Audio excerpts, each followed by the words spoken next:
Kita sudah sampai kepada hikmah yang ke berapa ini? 33. Karena ini pengulangan, karena kitab ini dulu sudah pernah selesai, cuman permintaan karena untuk yang awal-awal tidak mengikuti, maka sebagian yang datang terlambat ingin memulai dari awal, maka kita mulai dari pertama. Kita sudah sampai kepada hikmah yang ke-33.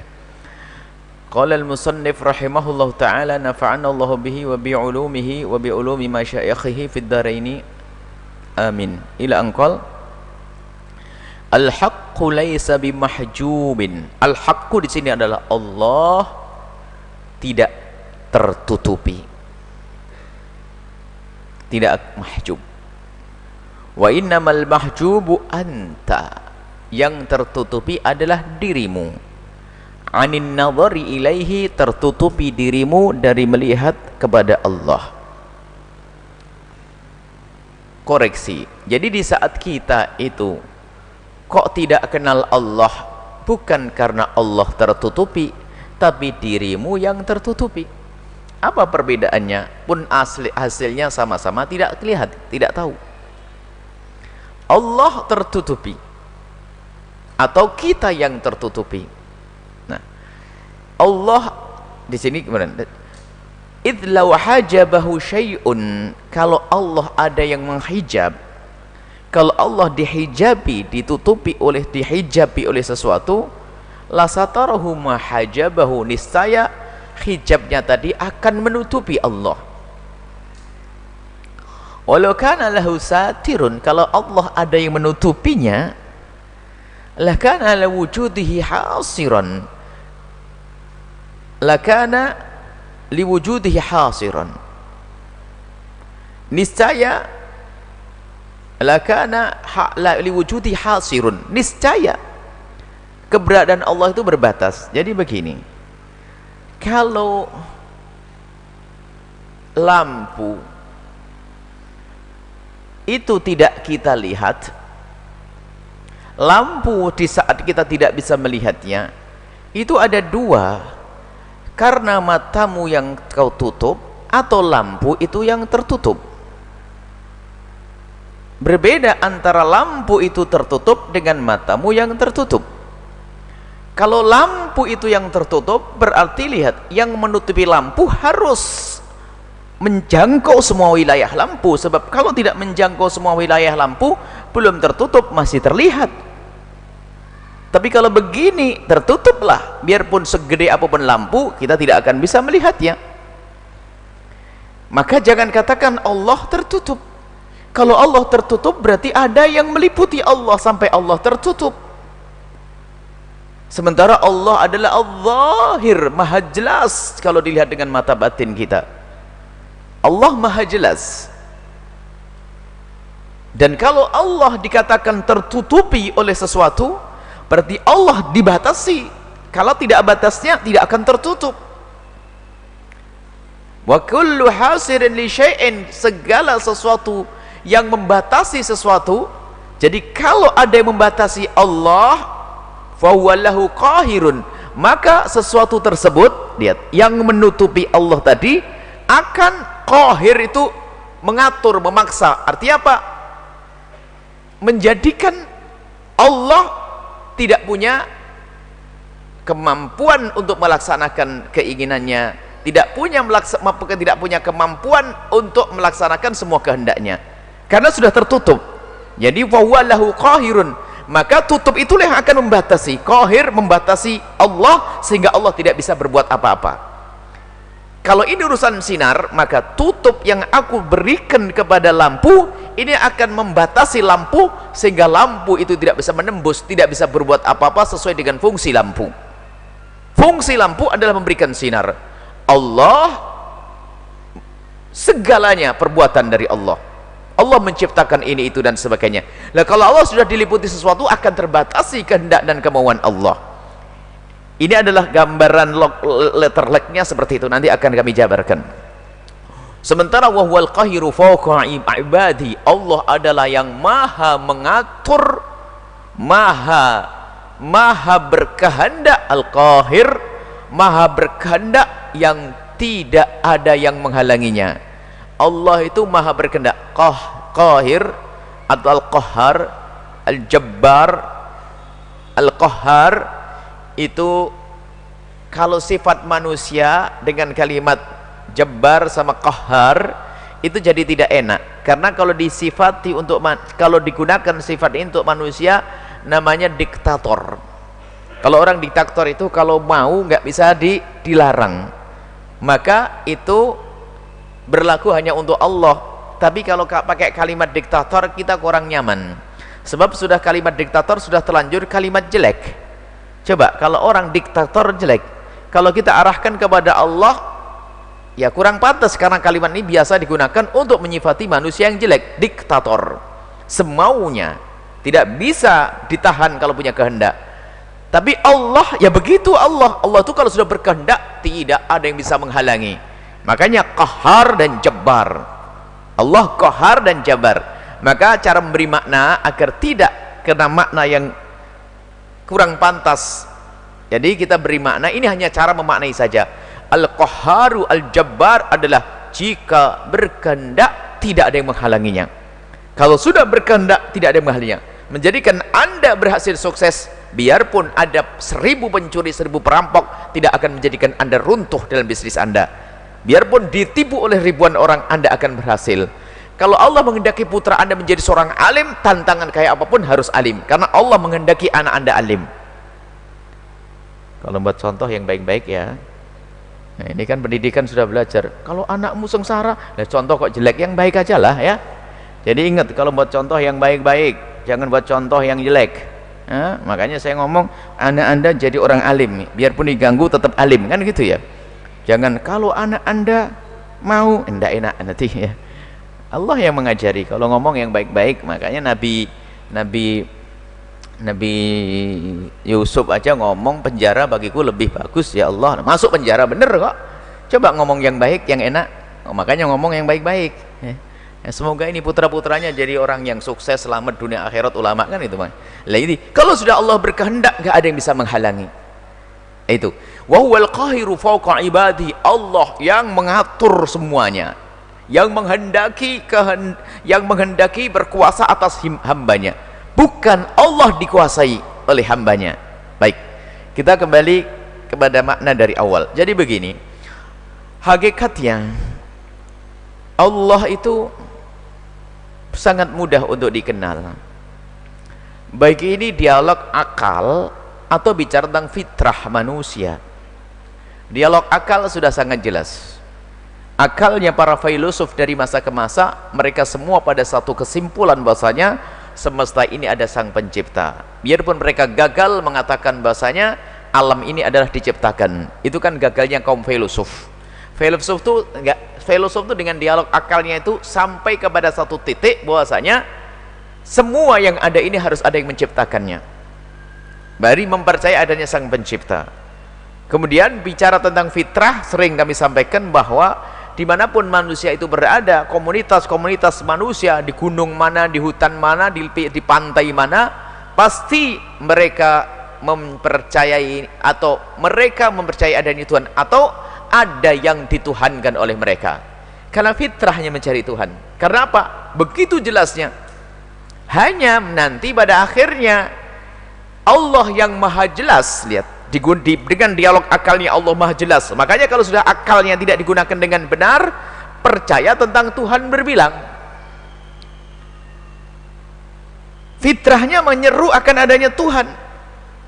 Tapi setelah itu tidak pakai akal lagi. Lah kok Tuhan dari kayu, ini bagaimana? Tuhan dimakan nih. Sayyidina Umar saja ingat, saya itu paling menggelikan bagiku itu dulu waktu jahiliyah, sebelum beliau masuk Islam. Cerita setelah beliau masuk Islam, beliau ketawa sendiri. Kenapa kok ketawa Umar? Aku tuh ingat masa jahiliyahku dulu tuh, padahal orang seperti saya, Umar bin Khattab loh ini. Saya tuh dulu kalau lagi bepergian itu kan nggak bawa patung, masa kemana-mana bawa patung. Jadi kalau saya mau nyembah Tuhanku ya saya kurma, saya susun kayak patung begitu, langsung setelah saya lapar saya makan. Kok percaya? Ini akal saya di mana ini? Nah, ini tertawa. Dan begitulah, selain Tuhan Allah pasti bahan tertawaan itu nanti. Aneh, kok percaya Tuhan manusia? Lo tahu Fir'aun itu sama kayak dia, lo kok dipercayai? Baik. Nah ini begitu jelasnya Allah Subhanahu wa taala. Nah, tidak ada yang menghalangi Allah. Jadi tidak ada yang menghalangi Allah, yang ada adalah yang menghalangimu untuk melihat Allah. Jangan katakan ada yang menghalangi Allah, tidak. Allah al-Zahir, maha jelas. Kalau kita mau menggunakan mata batin kita, dibantu oleh pemahaman akal kita. Akan tapi yang ada adalah hijab anta. Wa innamal mahjubu anta, anta yang terhijab. Bahkan di saat anda sudah yakin akan adanya Allah, sudah terlihat benar pun ternyata bukan Allah yang terhijab, engkau yang terhijab. Alangkah seringnya kita tiba-tiba turun hijab itu kepada kita. Hijab itu adalah mungkin dari diri kita sendiri, hawa nafsu yang menguasai diri kita, atau apa yang ada di kiri kanan kita dari ciptaan Allah. Kita sudah tahu bahwasanya ini adalah haram. Haram, ngerti kita haram. Kalau sudah haram itu menjadikan Allah murka, ngerti kita dan faham kita. Dan kita juga yakin karena sangat jelas kok Allah nggak akan tertutup dari mata kita. Apalagi kita yang sudah beriman seperti ini. Kita yakin Allah berfirman ini haram melalui Nabi, ini dosa, nggak boleh. Dan kita juga tahu, ngerti. Tapi tiba-tiba kita melakukan keharaman tersebut. Apakah karena anda sudah tidak percaya tentang Tuhan? Tidak. Waktu itu mataku sudah tertutup. Di saat aku dipamerin duit, aku lupa Tuhan. Bukan Tuhan tidak terlihat di mata hatiku, aku tetap melihat Tuhan. Buktinya waktu sholat. Tapi itu aku ditawari uang, aku mengambil. Nah inilah hijab itu bukan di Allah. Allah tidak akan dihijabi oleh Allah. Tapi yang menjadi hijab, yang terhijab adalah diri kita sendiri. Dan Allahnya banyak hijab. Dan semua yang ada di kiri kanan kita pun bisa menjadi hijab. Bukan Allah yang terhijabi, dirimu yang terhijab.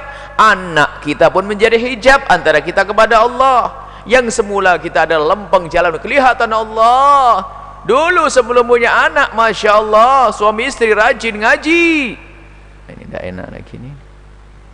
Kalian punya anak satu banyak beralasan, anakmu hijab. Bukan engkau tidak kenal Allah, engkau kenal Allah, sangat kenal Allah. Akan ternyata apa? Apa yang Allah berikan kepada kita menjadikan kita kok tidak bisa melihat Allah. Dulu belum nikah rajin ngaji. Awas ini yang lagi perawan ini ancaman nih, awas habis ngaji, habis menikah kalau tidak ngaji lagi, ini omongan ini nih. Sebelum Masya Allah, akan tetapi di saat diberi Allah karunia terhijab. Jadi bukan Allah, anda sudah tahu Allah kok, sudah kenal Allah kok. Jadi yang sering, yang terhijab adalah dirimu.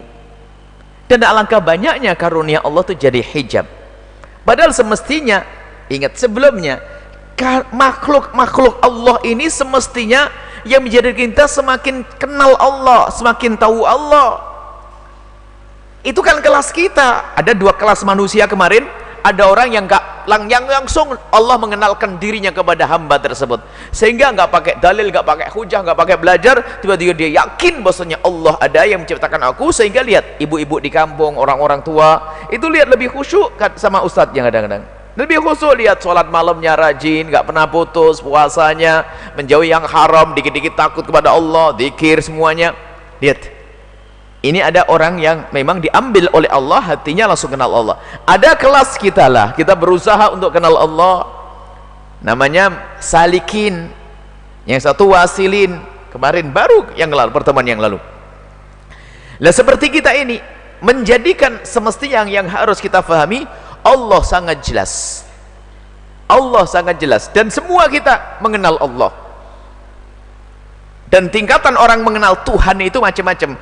Ada mengenal Tuhan, dia tahu dia mencari Tuhan tapi salah alamat. Tuhan batu yang didatangi, salah. Gambarannya kalau kenal manusia, kau kenal dengan Pak Haji Fulan? Oh ya, saya kenal. Saya ngobrol kemarin, ngobrol lama, saya ngobrol gini itu dan tatonya orang lain. Berarti kan salah, tapi dia kenal sebetulnya. Dia dengar cerita bahwasanya di kampung ini ada satu orang nanya Pak Haji Fulan, Masya Allah. Iya kemarin bangga dikenal. Setelah dikasih tahu fotonya ini ya, bukan. Berarti dia salah alamat. Sama tentang Tuhan pun juga begitu. Hati seorang hamba yang akalnya sehat, hati seorang hamba yang punya akal sehat itu mengenal Tuhan. Semuanya mengenal Tuhan. Cuman banyak yang salah alamat. Ada Tuhan manusia, Tuhan batu, Tuhan pohon, Tuhan api, Tuhan bintang, Tuhan rembulan, Tuhan matahari. Tapi mereka percaya sebetulnya salah alamat. Nah, lah kemudian yang sudah ngerti pun sudah mengerti. Lah kalau sudah mengerti itu loh, aku menuju kepada Allah. Maka ketahuilah, semua yang ada di kiri kanan kita ini kalau kita renungi, kita pikirkan, ini yang harusnya menghantarkan kita kepada Allah. Menghantarkan kita kepada Allah. Harta kita, hendaknya kita bisa menjadikan harta kita pengantar kepada Allah. Dan memang begitu, Allah jadikan harta kita itu sebagai kendaraan menuju Allah. Suami kita, para wanita, istri, anak, jabatan, itu sebetulnya kita jadikan itu karena kita sudah kenal Allah. Kita jadikan itu penghantar agar kita lebih cepat menuju Allah. Maka dengan kekayaannya, Sayyidina Abdurrahman bin Auf, orang kaya, dengar Nabi berkata orang kaya ini masuk surganya lambat. Oh, dia orang paling kaya, kan kaget. Orang kaya surganya lambat. Kenapa ya Rasulullah? Apa karena kekayaanku? Iya, banyak ditanya nanti, setiap pos ditanya, dari mana kau dapat duit ini, mobil itu kau beli dari mana. Banyak tanya, mau rumah ini dari mana. Lalu bagaimana agar saya cepat masuk surga? Apakah harus dibuang hartanya? Tidak, bukan dibuang. Jadikan hartamu untuk menuju surga. Jadikan hartamu untuk menuju surga. Maka digunakan berderma, bangun masjid, pesantren, yatim piatu, fakir miskin. Itu. Jabatan juga sama seperti itu. Maka kenal Allah sudah jelas. Tapi sudah ngerti atau belum bahwa apapun yang ada di kiri kanan kita itu sebetulnya penghantar kita menuju Allah. Tapi kenyataannya ada orang yang malah sesuatu yang Allah berikan ini menjadi hijab. Dulu belum punya keuangan tuh Masya Allah rajin tahajudan, datang ke kiai ngaji, Masya Allah. Sudah mulai kaya itu sudah pengajiannya banyak bolong itu. Dulu pakai jalan naik angkot ngaji rajin. Pengen beli sepeda, alhamdulillah beli sepeda, seminggu sekali ngajinya. Akhirnya pengen beli motor, sebulan sekali. Setelah itu beli mobil, alhamdulillah kelihatan di hari raya sebentar sama ustadznya. Model tuh. Jadi dunianya malah menjadi hijab. Dan koreksi diri Anda sendiri. Jadi kalau ternyata suatu ketika kita semakin jauh dari Allah, bukan Allah tertutup, akan tapi dirimu yang tertutup. Apa yang menjadikan tertutup? Ya kadang dirimu, hawa nafsumu sendiri itu sendiri, dan semua yang ada di kiri kananmu. Baik, inilah. Jadi sebetulnya ini isyarat bahwasanya hendaknya kita banyak koreksi diri. Jangan katakan Allah menutup dirinya atau Allah tertutup. Tapi bukan, yang tertutup adalah dirimu. Kalau kita bicara dengan semua orang ini yang ada di sini, dia semua percaya adanya Tuhan Allah. Katakan mau masuk neraka Allah, nggak mau. Masuk surga mau. Dikasih rahmat mau. Setiap hari datang minta doa. Yang paling bandel pun yang mendengar suara ini, yang suka mabuk, nggak sholat sebagainya, itu kalau didoakan sama Allah, semoga Allah mengampunimu, mengatakan itu amin. Kenal Allah, karena Allah sangat jelas. Tapi yang jadi masalah ru'unat, hawa nafsu, kotoran di dalam jiwa kita ini yang kadang menjadikan kita tertutup. Maka koreksilah dirimu sendiri. Jangan katakan ada yang menutupi Allah, tidak. Akan tapi yang tertutup adalah dirimu sendiri. Sebab Allah sangat jelas. Allah sangat jelas. Kalau ada nama Allah Adz-Dzahiru wal Batinu. Zahir sangat jelas, batin sangat sembunyi. Maknanya apa? Allah itu Al-Zahiru, sangat jelas jika engkau lihat dengan mata batinmu. Allah Al-Batinu, sangat tersembunyi jika kau lihat dengan mata zahirmu. Lihat, kalau matamu adalah mata dunia, susah melihat Allah, nggak kelihatan lagi. Kalau mata kita, makanya lihat, kalau kita melihat Allah dengan mata batin, kita lihat membersihkan hati, maka yang mudah melihat Allah Subhanahu wa taala. Baik, seperti itulah gambaran tentang ini. Jangan sampai dikatakan Allah ditutupi. Kalau ditutupi berarti yang menutup Allah lebih hebat dari Allah.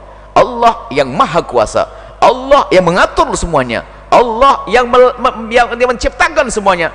Jangan katakan ada yang menutupi Allah. Maka bukan Allah yang mahjub, bukan al-haq al-mahjub, tapi anta al-mahjub, engkau yang tertutup. Kadang tertutup oleh dirimu sendiri, karena dirimu adalah makhluk, hawa nafsumu, keinginanmu, kemauanmu, dan kadang tertutup oleh siapapun yang ada di kiri kananmu. Istri bisa menjadi penutup. Istri menjadi seorang suami yang saleh pun bisa mencuri, kalau itu kelas pencuri, bisa korupsi kalau itu kelas pejabat, bisa ngambil duit masjid kalau itu kelas ustadz. Gara-gara istri yang rengek, bang, motornya ganti, antingnya tambah panjang. Ini macam-macam istri. Suami pun juga demikian. Sebagai seorang yang dihormati dalam keluarga, dia bisa mengatur semuanya. Yang semula seorang suami hendaknya menghantarkan istri ke surga, akan tapi gara-gara salah pilih, lihat, sudah mulai sholatnya jarang, ibadah jarang, ngomong jadi jelek, sering makan yang haram, terusnya. Berarti hijab itu ada padamu. Maka ayo selesai, kita tutup, koreksi. Jangan katakan Allah ada yang menutupinya, tapi lihat, penutup ada di kiri kanan kita. Kenapa kok kita itu kenal Allah kok setengah-setengah? Katanya iman kepada Allah, tapi kadang pagi kenal Allah waktu sholat subuh saja. Setelah sholat subuh saya tidak kenal Allah.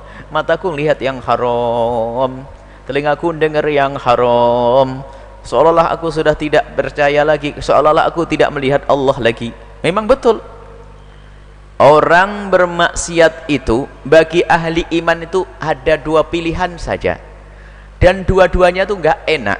Kalau anda orang yang beriman kepada Allah, di saat melakukan kejelekan, kemaksiatan, ada dua pilihan. Yang pertama adalah seorang hamba melakukan kemaksiatan kepada Allah dan dia meyakini kalau Allah tidak melihatnya, kafir dia, kafir. Allah maha melihat kok mengatakan. Jadi ala seorang melakukan kemaksiatan, dia mabuk, berzina, melihat film kotor, segala macam ini. Kalau seorang melakukan kehinaan semacam ini, pilihannya dua. Kalau dia orang beriman, yang pertama adalah dia mengatakan, aku melakukan begini di kamar sempitku karena Allah tidak melihat. Kafir. Bagaimana Allah tidak melihat? Dia, oh enggak mau saya kafir. Terus, ya aku yakin Allah melihat. Baik, saya katakan, jika ada seorang melakukan kemaksiatan lalu dia meyakini Allah melihatnya, kurang ajar. Kurang ajar, ya kan? Kurang ajar. Berarti nggak mungkin dua-duanya. Karena Anda seorang beriman, ada orang itu beriman, nggak mungkin kalau dia mengatakan Allah tidak melihatnya, kafir.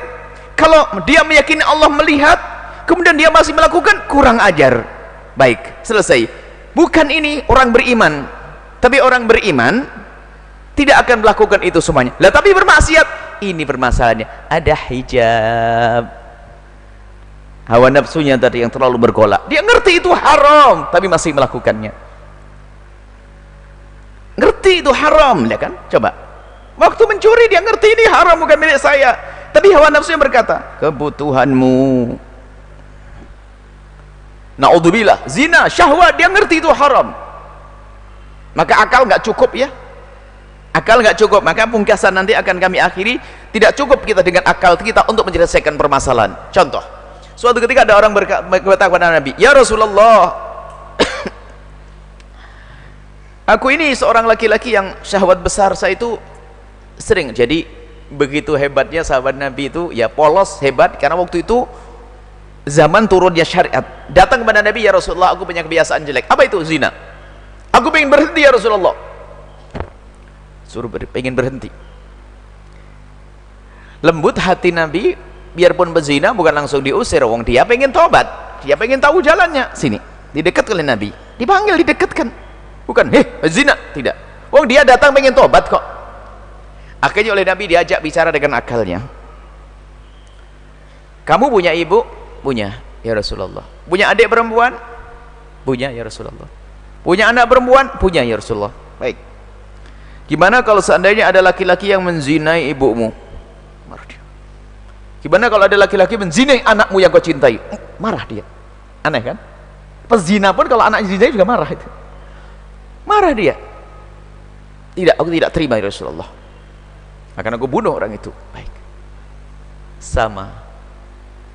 Kalau kau tidak senang dan kau marah jika ada ibundamu dizinai, anakmu dizinai, saudarimu dizinai, maka ketahuilah, apakah kamu tidak sadar kalau kamu berzina dengan seorang perempuan, perempuan itu kalau bukan ibunya seseorang, maka dia adalah anaknya seseorang atau adiknya seseorang, pasti ada yang marah.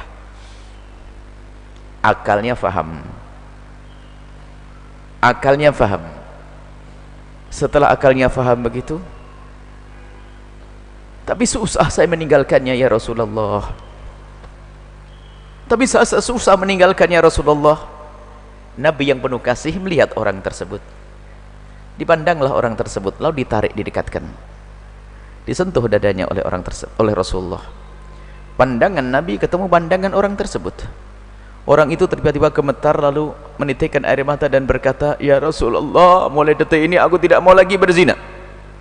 Dan selesai tidak berzina secara sesungguhnya.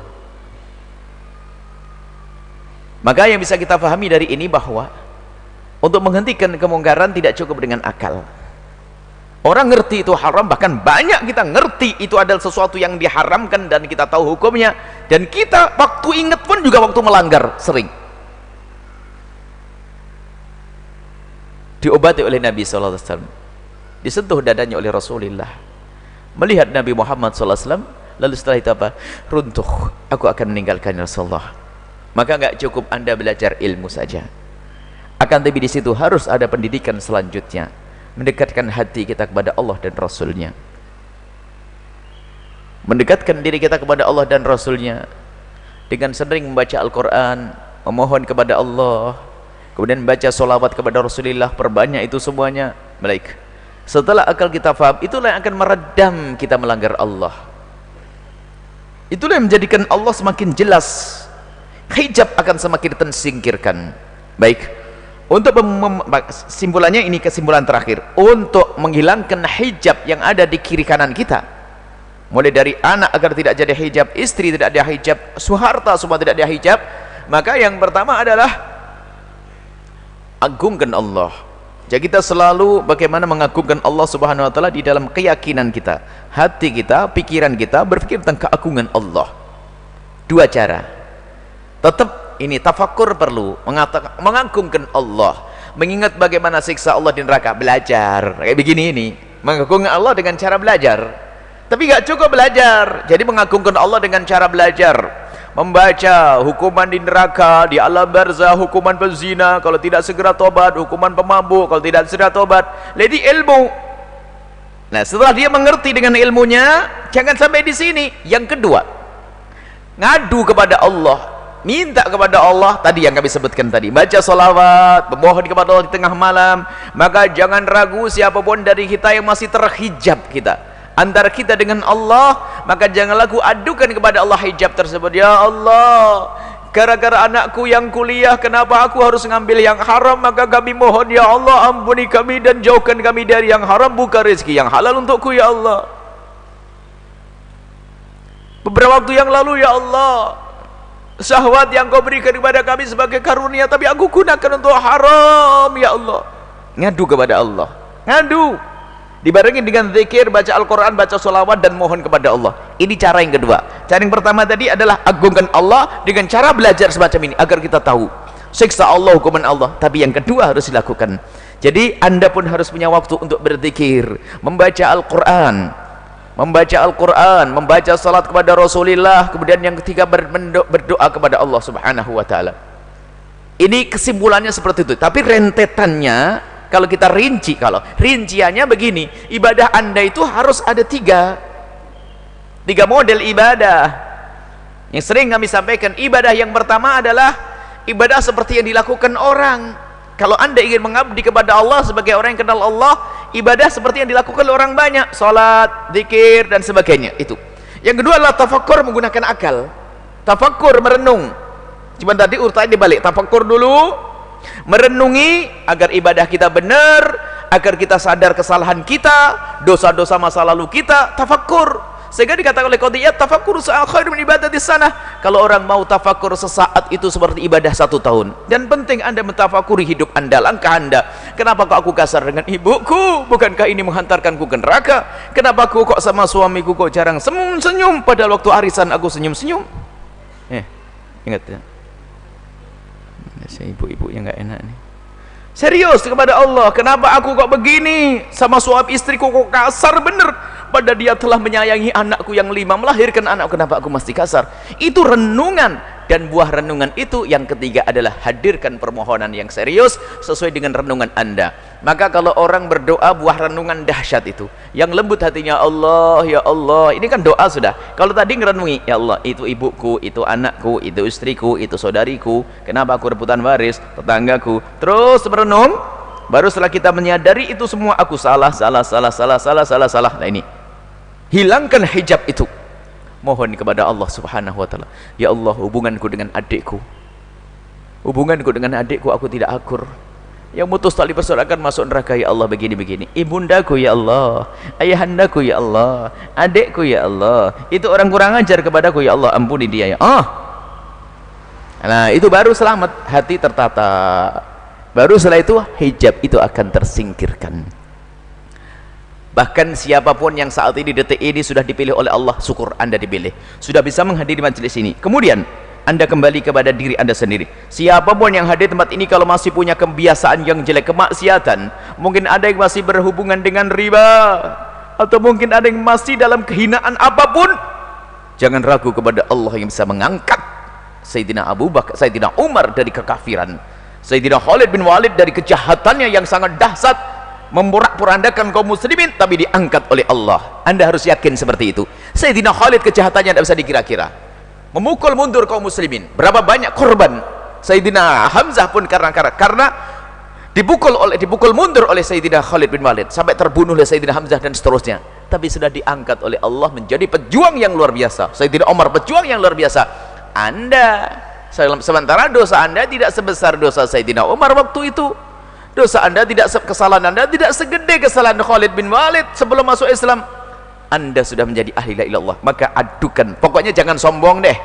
Anda ngadu saja, sejelek apapun yang Anda lakukan, adukan, ya Allah, aku punya kebiasaan begini, ya Allah, aku masih makan riba, ya Allah, aku sering melakukan mabuk, ya Allah, aku judi, ya Allah, aku zina, ya Allah, aku mengambil haknya orang lain, aku ribut. Adukan kepada Allah dengan serius, dibarengi dengan derai air mata, maka ketahuilah akan sedikit-sedikit tersingkap itu tabir, maka sampailah Anda kepada Allah subhanahu wa ta'ala, sehingga tidak ada yang menghalangi Anda dengan Allah. Itulah para kekasih Allah al-wasilun yang sudah sampai kepada Allah subhanahu wa ta'ala. Wallahu a'lam bissawab.